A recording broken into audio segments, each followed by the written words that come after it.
In a world of challenges and uncertainties, hope shines as a beacon, guiding us through the dark times and showing us the way to brighter days ahead. But what exactly is hope? Where does it come from? And how does it shape our lives? I'm Annie Bennett, and I'd love you to join me on this journey as I explore the meaning of hope. I'll delve into philosophical perspectives, personal stories, and scientific insights to understand the power of this elusive emotion. So whether you're seeking inspiration, comfort, or simply a deeper understanding of the human spirit, let's embark on this exploration together and discover the extraordinary power of hope. Hello and welcome to this episode of the Chronicles of Hope podcast with me, Annie Bennett. Now, I'll give out a warning today because we're going to be talking about death today. Not something we often talk about. Sometimes we refer to it, perhaps in an episode, but it's going to be one of the major features of this episode. The guest that I have with me today has an experience that she's going to share with us, which I think will just be so enlightening. I'm really, really pleased today to welcome Dr. Ellie Hambly, who is a clinical psychologist, to our program. Welcome, Ellie. Thank you so much. It's a pleasure to be here. Ah, fabulous, fabulous. Before we start talking about the experience that I referred to, Mm. could you perhaps tell us, a little bit about you, what you do, your clinical psychology, what it is that you do? Absolutely. So I am a clinical psychologist and I specialise working with children and families. I'm working more and more with parents to support them, particularly with parental burnout, which is becoming more and more of an issue at the moment. So I work with people individually and then I'm setting up courses and workshops as well online. Fantastic. Fantastic. Yeah, because the Chronicles hope what we're hoping to do is work with the families. So we're not going to be focusing on the person that's ill necessarily. We're going to be focused Mm. on families because it's the family that often, needs the support, isn't it? It's Absolutely. Yeah. And there's often so much focus on the child or the person who's ill, Mm. and parents can often get forgotten in lots of walks of life, actually. Yeah. I think even when I was first pregnant, I felt like I sometimes became a vehicle for the child.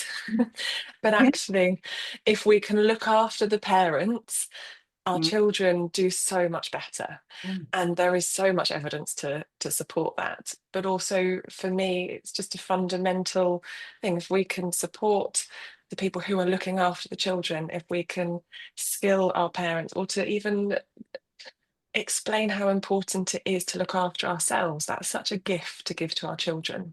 Yeah. So that's where I'm coming from a lot of the time. Yeah, a Mm. recurring theme on this podcast seems to be that the importance of looking after yourself, because I'm Mm. actually very good now at looking after myself. And I'm always going back to the airplane analogy where they Yeah, say when the oxygen mask comes down, you put yours on first. And it's so true, isn't it? It's so true. absolutely. If you don't look after yourself, if the carer isn't cared for, then they're, they can't do what they're there to do, can they? Yeah, and things fall apart when carers aren't looked after. And there's, yeah, again, so much research, which is why the Carers Act came in Mm. quite a few years ago now, because they recognise that if we don't look after those caring for others, their health declines, their well-being declines. And actually, it's such an incredibly important and powerful role to be caring for others in whatever capacity. Mm. And something I feel quite passionately about is that we don't revere the people that are in those caring roles more, Absolutely. because Yeah. what what carers do is incredible and Yeah. it's foundational. And parents are bringing up the next generation. Mm. So why aren't we celebrating that? Why aren't we supporting them more? Yeah. Yeah. Yeah. Yeah. Absolutely. It can be relentless care. I mean, I've never been Mm. obviously I've had children, so I've been in that position. Mhm. But the position of someone who's perhaps caring for someone who's quite ill, it never goes away, does it? It's relentless. It's Mhm. so, that support is really, really important, isn't it? Definitely. Absolutely. Yeah. Yeah.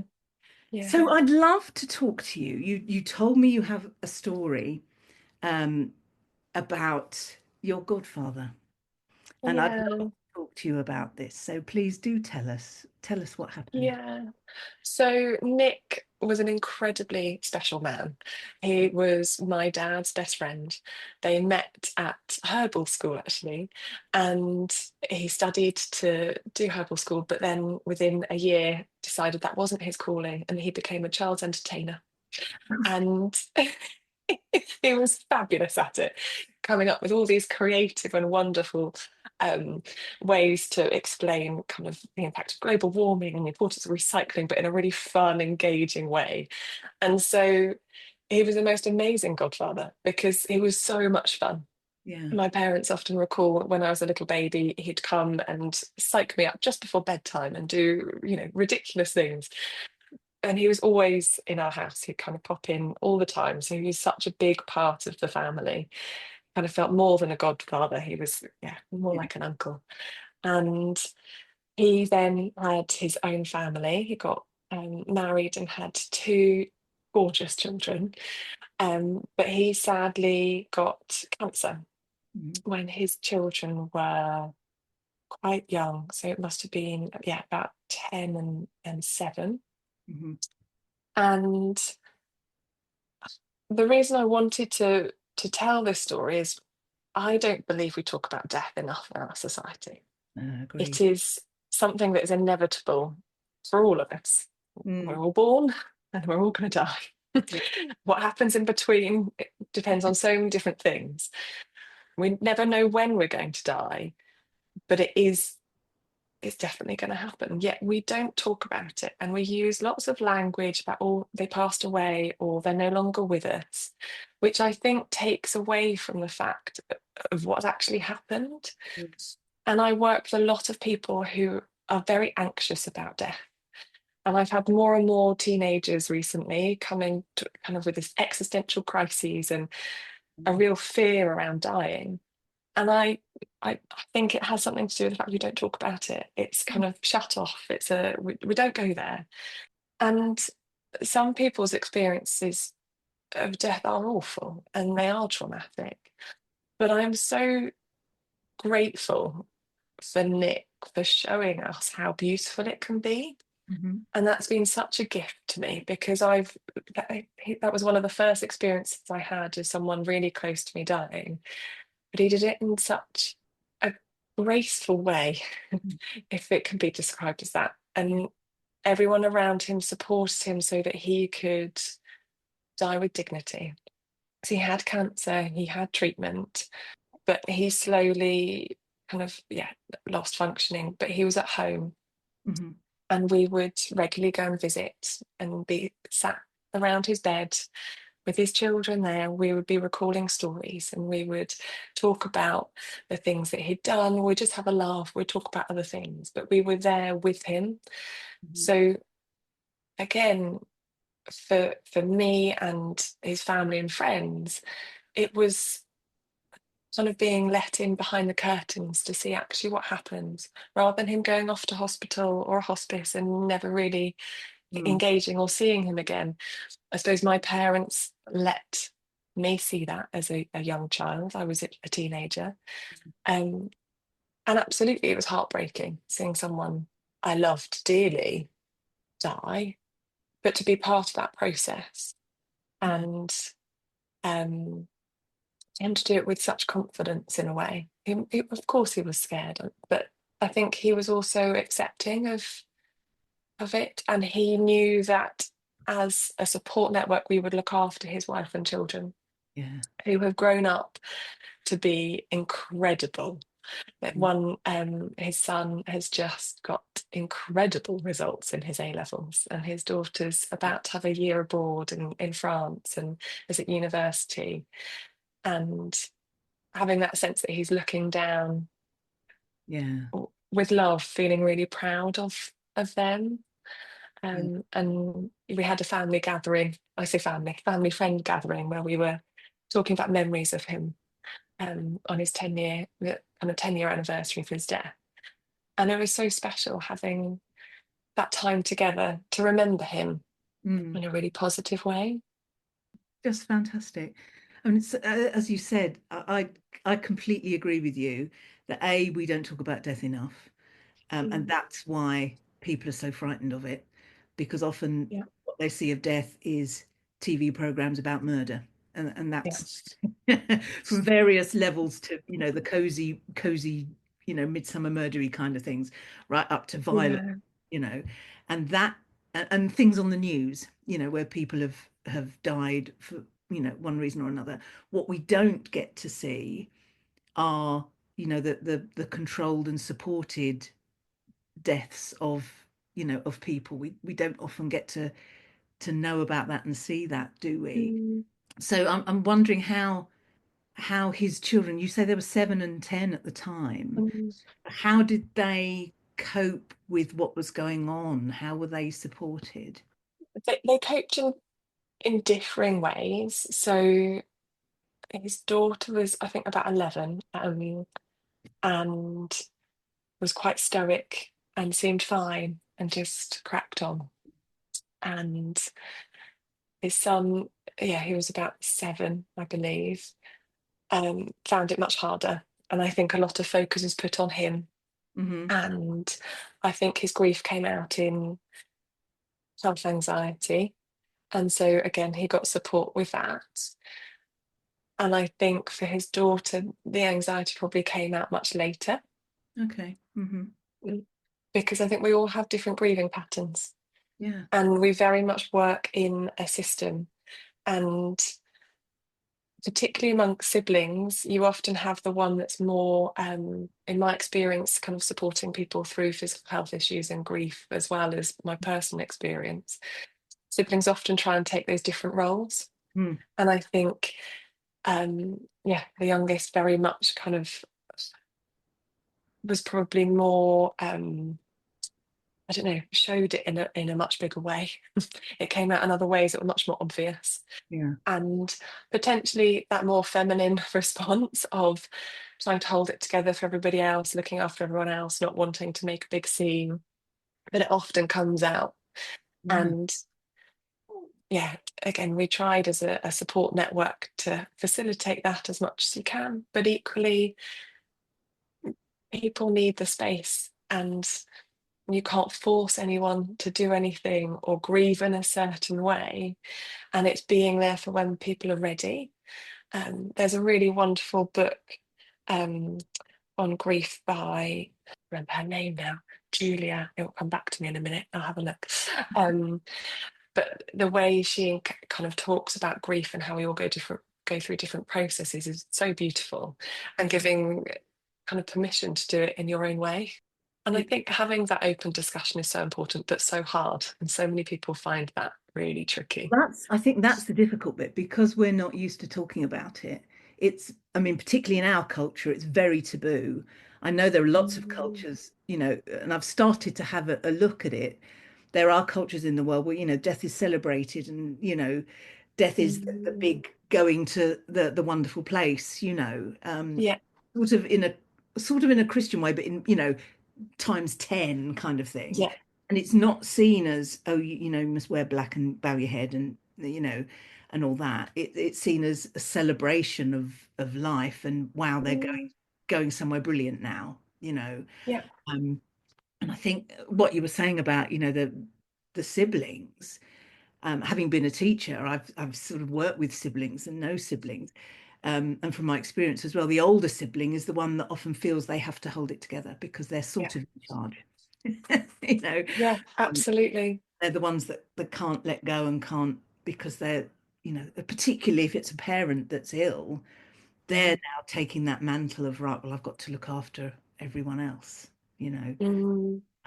It's an interesting one, that, isn't it? Yeah, and it kind of reflects what we are saying about the importance of looking after the carer or the parent. Mm, I think anyone who takes that responsibility role needs permission to look after their own needs or put themselves first. But it's complicated, isn't it? There are so many different variables at play.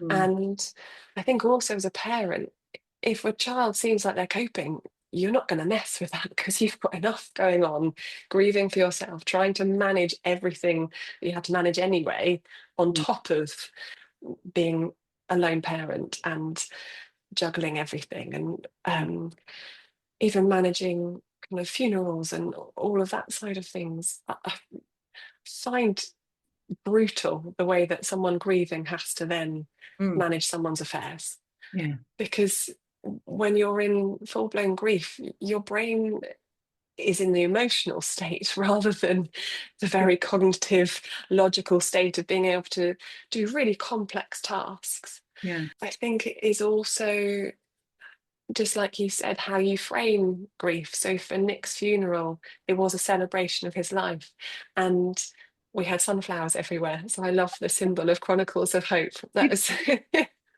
I've got some sunflowers outside my window as well, which have grown huge this year. But everybody had sunflowers. They were on his coffin, and it was full. His funeral was full of singing and love and celebration. Wonderful. And again, it's that framing of, he's had a fabulous life. Yes, he's been taken away too soon for us. We would have loved to have kept him here with us for longer, but he's still around. And we have symbols. So whenever we see a butterfly, because that was what his wife spoke about, that a butterfly came and landed on shortly after he died, that's our symbol. Yeah. And Okay. it's things like that that connect us to him. Yeah. Such a comfort, isn't it? That Yeah. you do hear of people saying, oh, sort of Robin and these sort of significant things.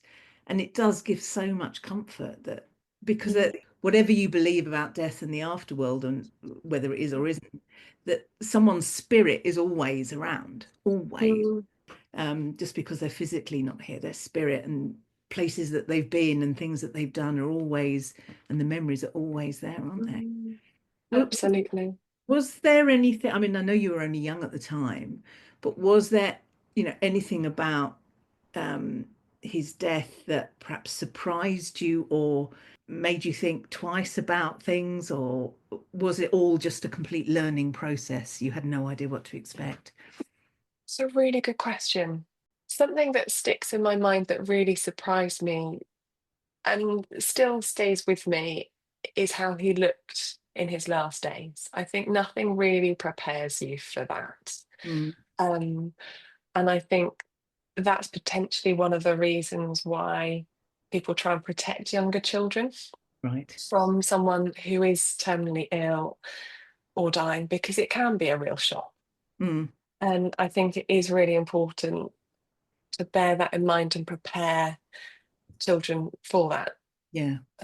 But if you've seen someone regularly, you don't notice it quite as much. Yes. Yes. And I think so holding in mind how people are going to perceive the individual, and if they're in something that I use later on in my clinical training when I was working on a paediatric ward, is holding in mind, okay, if they're in a hospital with lots of tubes attached to them, that can be quite scary. So it's kind of holding in mind, yes, there are beautiful aspects of it, but you also need to be quite realistic that death is very physical and it's not pretty a lot of the time.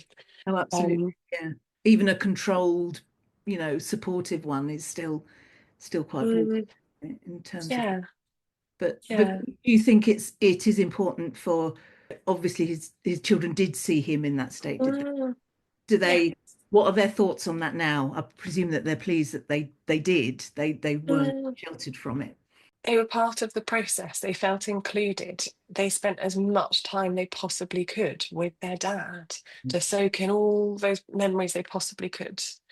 And something we've tried to do, and I'm actually seeing her later, so I'm going to ask after this conversation what we could have done better and how we could continue that. But we've tried to keep the conversation alive about their dad, because there are lots of things that they don't know about him. Yeah. And opening up that conversation. And I think there have been times when maybe they felt like they couldn't talk about him because they didn't want to upset people, or it felt tricky to bring it up. Yeah. And I think there's always a process, isn't there, of how you use that language and talk about him. I am very grateful for my parents who kind of always brought him up in conversation and checked in how we were finding it, and also showed us that they were really sad, Yeah. because I think that gave us permission almost. Absolutely, absolutely. Yeah. You know, as you were saying, it's quite a burden for a child to think I can't show emotion because I might upset mum. And I'm sure their mum didn't want them to feel like that, but obviously that was somehow how they felt. You know, I don't want to upset Mm. mum, so I don't want to be upset myself. What do you Mm. think, you know, perhaps in your role as clinical psychologist, what do you think could be done to help that or support that or support a child who feels that?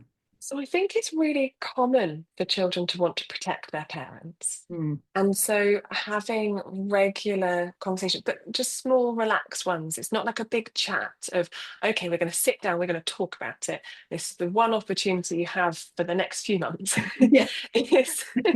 Which it sometimes can feel like. And with the busyness of life, you get caught up and you're trying to juggle school and all of that. So it can sometimes kind of whiz by and you're like, oh, we haven't actually spoken about how you're doing and all of that. Mm, But I often find the evening time, normally just before bed when you need children to go to sleep, is the time that they'll want to talk, or the time that you're exhausted and don't have much capacity. they ask that big why question. You think, oh God, Yes, how long have you got? I don't know. I'm too tired. My Yeah. brain's not working. But trying to build in a bit of a buffer so that you can check in and just see how they're feeling about it, and actually saying, how are you feeling about your dad? And have you had any thoughts or even like dreams? I think children really appreciate when we as parents let them into our world as well. Yeah. So sometimes I'm feeling really sad today. I'm thinking about, I mean, I haven't done this with my children, but I'll explain why I feel sad. And I think that opens up a door, Mm, because they can see that even as the grown up, we're kind of yeah, wrangling with those emotions. absolutely. And I really love having like a journal for people to write in. So this is a journal that I'm giving you. If there's any questions or thoughts, you write them in. You can place them on my bed, or you can come up with an agreement. And that can be quite a nice way, because some children don't like talking about stuff. No. They find it too hard to find the words, Well, or that's even it. drawing it. They haven't got Yeah. the vocabulary often, have they? They haven't got the Mm, range of emotion to actually describe what it is they're feeling about. mm, Excellent. As you were talking there, I was just thinking that preparing children, that they often, it's often said, you know, buy a child a hamster or a guinea pig, because then they will experience death as a, you know, as a youngster. mm. Um, and we have in our family, and obviously the grief doesn't compare to a person, but it does give a, you know, what is death thing? Where do they go? You know, those kind of questions. I'm wondering whether Nick's family, were they people that were open about death before he became ill, or was it something that had to happen? You know, were your parents open about death before that all happened? So my parents were, they work in the health sector, and so there'd often be elderly clients that died and they go to a funeral and they kind of let us know what was going on and would talk about it. I don't think Nick's family necessarily were, but again, it's hard to know what goes on in another family Yeah. in that way. Um, I think I was just kind of looking back, thinking about what I was saying as well. Another thing that I found with my children, because actually, I think my daughter, who's now 6, has been to 4 funerals already in her life. Goodness, goodness. And we had COVID and her great grandparents, and then my one of my best friend's dad died, and I didn't have childcare, and so she came, and I've spoken quite a lot about it with her already. And there are some really beautiful books, and one is called The Invisible String, which talks about how you're always connected to somebody you love, no matter where they are. And I think that for us has been so powerful, and one that I recommend to a lot of clients. It's that kind of, at the end of the day, you're sat down having some quality time together, connecting over and reading that book, kind of one-to-one attention. And just talking about it in quite a matter-of-fact way, we've got The Badger's Parting Gift is another Oh, beautiful that's a book. beautiful one. And there's another beautiful, is it I Will Always Love You? That's a beautiful Mm, one. Um yeah. yeah, I mean these books are Mm, absolute treasure, aren't they? When yeah. because luckily I've not had to deal in my professional teaching career, I've not didn't have Mm, to deal with the theme of death or a lot, but there were a few children who had to cope with it. So mm, those kind of resources are absolutely brilliant support, aren't yeah, they? Yeah. absolutely. And it kind of gives a subtle permission to ask questions as well, in a not in your face way. Yeah. It's that side to sitting next to each other. So often car journeys are a really good opportunity to ask those questions because Yeah. you're not got the direct eye contact, or going for a walk. It's that kind of being side by side, being together in it. And also there are certain TV programs I think that can be really helpful. I know there's one Bluey episode which always gets me crying, and my daughter will look at me just before, like, "Are you about to cry?" I'm like, yes, yes, I am about to cry. I love But you. Yeah. it's my favorite program, for my kids and me actually.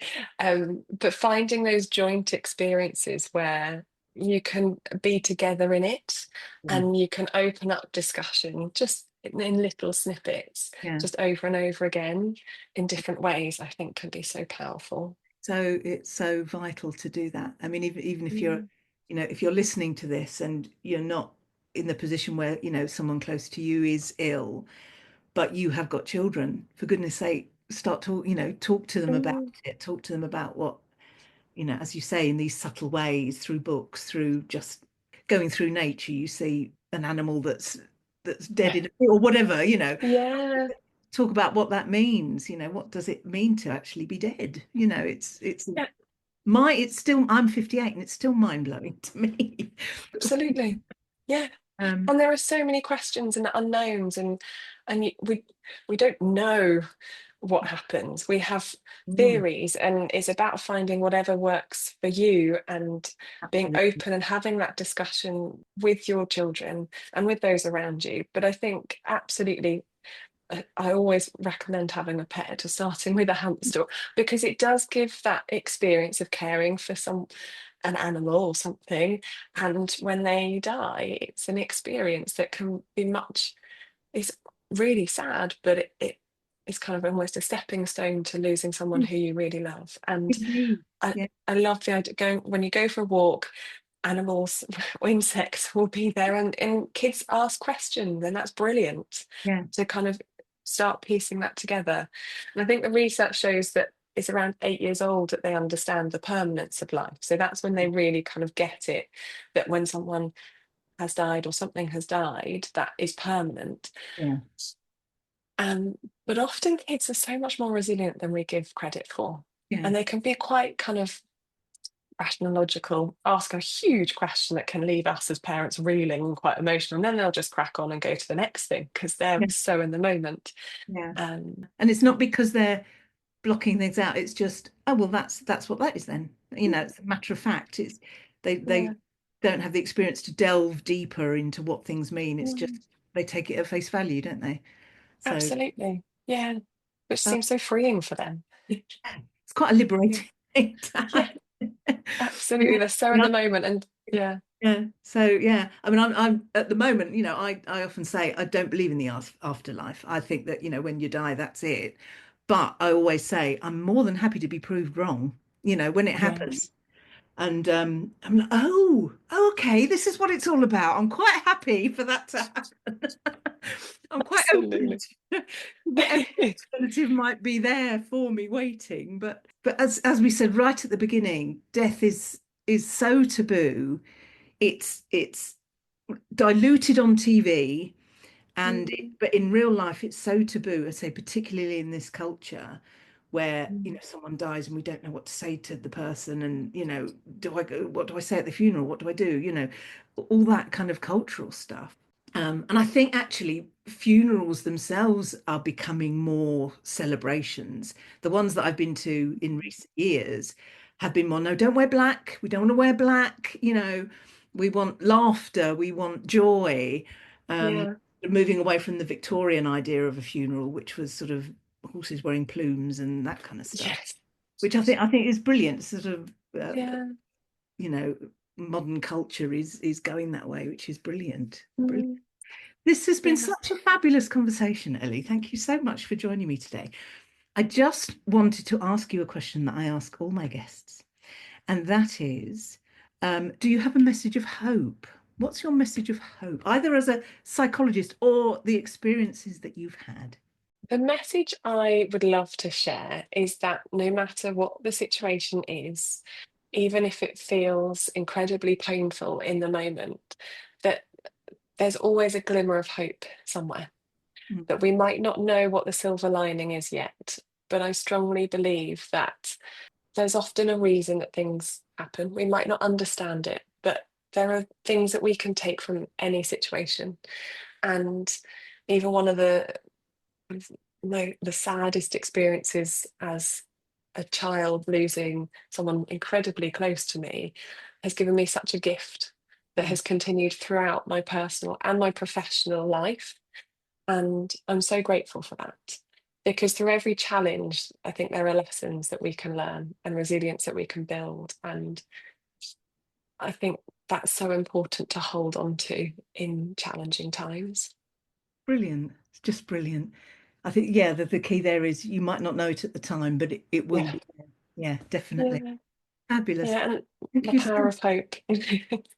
Yeah, absolutely. That's what we're all about on this podcast. Been fabulous talking to you today. Dr. Ellie Hambly, thank you so much for joining me. My absolute pleasure. Thank you so much. Thank you for listening to the Chronicles of Hope podcast with me, Annie Bennett. I hope you found inspiration, comfort, or perhaps even a newfound perspective around the meaning of hope. To find out more about the aims of the Chronicles of Hope organisation, please visit thechroniclesofhope.org, where you will find links to our social media accounts and where you will be able to make a much needed and appreciated donation. Thank you.